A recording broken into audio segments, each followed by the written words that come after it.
Hello everybody and welcome to another figure study where we appreciate the form in Transformers, and today I'm looking at Transformers animated Ratchet, specifically the Cybertronian version of Ratchet. Yeah, I don't know. I don't really have access to a lot of Transformers animated figures. I only have a couple more that I haven't actually done videos on so far. So I'm doing what I can with what I got. So, Ratchet is this really weird quadruped van tank thing. Um, Nothing necessarily screams there's a robot here. It's a little bit weird just how little there is underneath all of this. But yeah, it's a weird little vehicle mode. And I didn't watch enough Transformers animated to really see any of this going on. But he's weird, but he's not bad. He kind of looks like almost like a Winnebago, only instead of wheels, he's got arm treads, which is kind of strange. Yeah, it looks pretty good. I mean, it's an animated figure, so there's not a ton of molded detail on him. Pardon me. Not a ton of molded detail, but a lot of painted detail. Like the black for the treads, the black for these little circles on the outside here. The headlights are nicely molded in both yellow and black, which is nice. It's not just like a solid color. I think there's actually just a little bit of red paint in there too. And nice crisp silver Autobot logo on the front there. And the nice clear blue windows going around, which don't seem to serve much purpose because he's a Cybertronian vehicle and doesn't really need anyone to be riding inside of him, but whatever. And some nice detailed lines at the top here, although it is a bit a shame that they have like the outside of these racks painted in black and then the inside is not. But they did paint the lights on the front, which is nice. And there's, just a little bit of red around the upper part here. Nice black on the side with the little heart monitor shape going there. And yeah, there's not a ton going on, but it looks pretty good. And it does kind of have just the Ratchet color scheme, the white and red and a little bit of black and yellow for some additional details. So it looks pretty good. It's oddly shaped. Kind of looks like a turtle truck, but it's pretty good. Yeah. It's such a strange vehicle. I'm sorry, I'm having a difficult time figuring out the best way to describe it. It is a shame, though, that he's got these holes and visible screw holes on that one side, and this side isn't too much better. There's not a whole lot going on right here. But, from the front, he looks pretty good. Yeah. Anyway, let's take a look at him in his much taller robot mode. Oh, look, another Transformers animated figure that looks kind of fantastic in robot mode. Color me surprised. Honestly, though, I've yet to see anything really in this line that isn't really impressive on some level. Now, I'm not a huge fan of Ratchet, just as a character. I've never really been into Ratchet. But I can definitely be into this design here. I can never quite tell whether it's supposed to be out slightly or not. But yeah, Ratchet cleans up very nicely. A lot of the treads kind of tuck away to fill out his midsection. Some form his legs. The arms show up. It's kind of like just, where was this guy hiding? It's really impressive. Head looks nice. He looks friendly.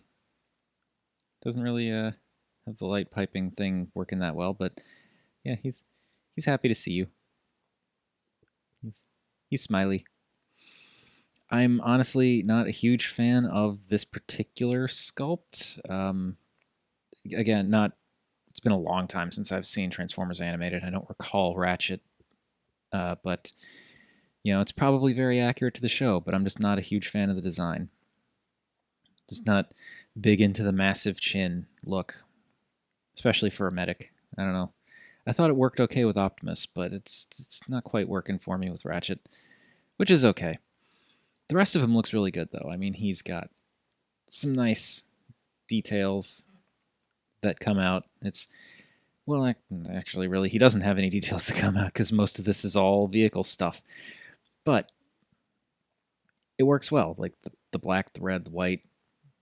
It all looks nice. The proportions are a little weird, but then again, it's animated. Animated kind of tended to do like the slightly odd comic booky proportions, and here we've got the kind of small legs with a much larger upper body. But it works. And he is surprisingly tall. It works quite well. He's got these little shock paddle things that also look like they could double as knuckles. These were actually attached to the back of his vehicle mode, and the reason why I'm including these in the video, unlike how I normally don't include accessories, is because they were kind of essential to close up the back of his vehicle mode. So, hence, they stay in.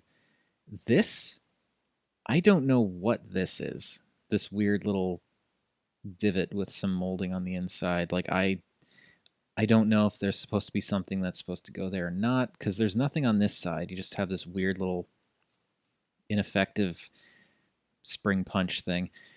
But yeah, I don't know what that's meant to be, and it would probably make more sense to me if I watched the show or maybe bothered to research what this figure, like, I don't know if that's like if there's something that was actually supposed to be in there that just didn't come in mine because I bought it secondhand, but I don't know.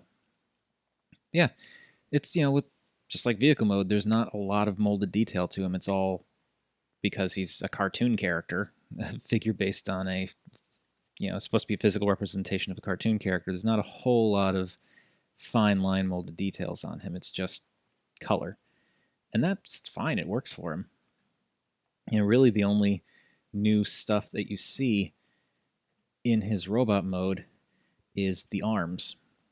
Like everything else here, well, the arms and the head, everything else here is stuff that you see in vehicle mode. But it works well. I mean, the red going into the white, going back to red, and then the white and the, like, it works. It's not like the color is broken up nicely where you've got like these little bits of white on the forearms as well as the red and the white for the fists and stuff.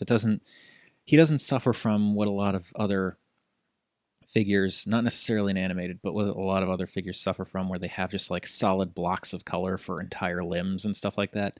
It's nice that they break it up a lot. And I like how they have the little black lines on his shoulders to just make them stand out a little bit more. It looks good. He is a good looking figure. And the backpack, while there and big and noticeable because it kind of comes up over his shoulders, it looks okay. It cleans up pretty nice. And yeah, looks pretty good. I also have to say, this is more has to do with the transformation than the actual look, but I really think it's nifty and clever how, as part of the transformation, his arms will hinge back and then they hinge back in to fill in this gap, and that actually locks the backpack in place. I think that's a really smart idea. So, bravo designers. Yeah, he's a nice looking bot. He's got like this sort of almost, I guess you could say, cartoony, dumpy, middle-aged man shape going, where he's got like the larger midsection and the skinnier legs. And granted, I have more familiarity with Ratchet from Transformers Prime, but assuming that the character hasn't changed too much since animated, I think that actually is kind of a look that fits for him. He's got kind of that, slightly grumpy, slightly grumpy, disenchanted nature to him, which I think actually does kind of come across a little bit in his shape. Yeah, he's a cool figure. Anyway, that has been my look at the Transformers animated Cybertronian Ratchet. I don't know the official name, but he's the Cybertron version, not an Earth ambulance. But yeah, he's cool. Anyway, thank you everybody for watching. As per usual, feel free to like, comment, subscribe. Any combination of those three would be just awesome. And remember, art is more than meets the eye.